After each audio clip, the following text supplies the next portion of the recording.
ગાયના ગળામાં વિષ્ણુ, મુખમાં રુદ્ર, પીઠના ભાગમાં બ્રહ્મા, મધ્ય ભાગમાં સર્વ દેવતા, રૂવાટામાં મહર્ષિગણ, પુચ્છમાં અનંત નાગ, મૂત્રમાં ગંગા આદિ નદીઓ, છાણમાં લક્ષ્મી જેવી શુદ્ધતા, નેત્રમાં સૂર્ય ચંદ્રનું સ્થાન, એ ભાવથી ગાયની પૂજા સર્વશ્રેષ્ઠ રીતે કરાય છે.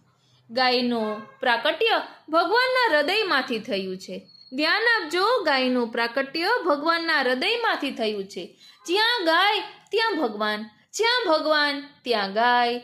જ્યાં ગાયનો વાસ હોય ત્યાં પવિત્રતા, સાત્વિકતા હોય જ.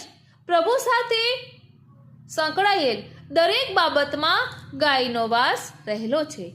શ્રી ગિરિરાજજીની પરિક્રમા ગાયને સમર્પિત કરવાની પ્રથા છે. આપણે જ્યારે પણ શ્રી ગિરિરાજજીની પરિક્રમા કરીએ ત્યાર પછી એ પરિક્રમાને સંકલ્પ કરીને ગાયને સમર્પવાની આપણી પુષ્ટિ માર્ગની પરંપરા પ્રચલિત છે. બોલવામાં આવે છે કે પરિક્રમા દીધી. પરિક્રમા કોને દીધી? તો કહે પરિક્રમા ગાયને દીધી. જ્યાં સુધી સુખરૂપે ગૌ માતા નથી આરોગી અને બિરાજી ત્યાં સુધી શ્રીનાથજી રાજભોગ આરોગતા નથી. ગોપી વલ્લભ ભોગ સરી જાય ત્યારે ગૌશાળાના મુખિયા આવીને દર્શન કરીને શ્રીજીને વિનંતી કરે છે કે ગૌ માતા સુખરૂપ બિરાજે છે ત્યારે શ્રીનાથજીને રાજભોગ આવે છે. ગાય વગર શ્રીનાથજી એક પણ કાર્ય કરતા નથી, એક ક્ષણ પણ રહી શકતા નથી.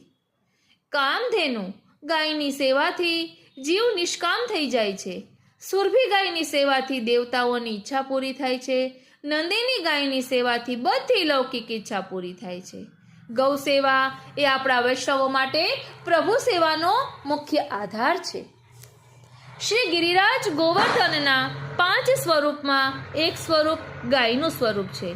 શ્રીમદ ભાગવતજીના 10મ સ્કંધમાં બ્રહ્માજીએ ભગવાનની પરીક્ષા કરવા માટે ગાયો અને ગ્વાલોનું હરણ કર્યું ત્યારે સ્વયં ભગવાને ગાયોનું અને ગ્વાલોનું સ્વરૂપ ધારણ કર્યું. ભગવત સ્વરૂપે ભગવાને જે ગાયનું રૂપ ધર્યું તે વખતે ધરતીમાં ઉગેલું ઘાસ ચર્યું. ભગવાનના અધરમાંથી એ રસ દ્રવિત થશે તે ઘાસમાં અને ધરતીમાં મળ્યો તે અધરરસનું પાન કરવા માટે શ્રી ગિરિરાજજીએ ગાયનું સ્વરૂપ ધારણ કર્યું. શ્રીનાથજી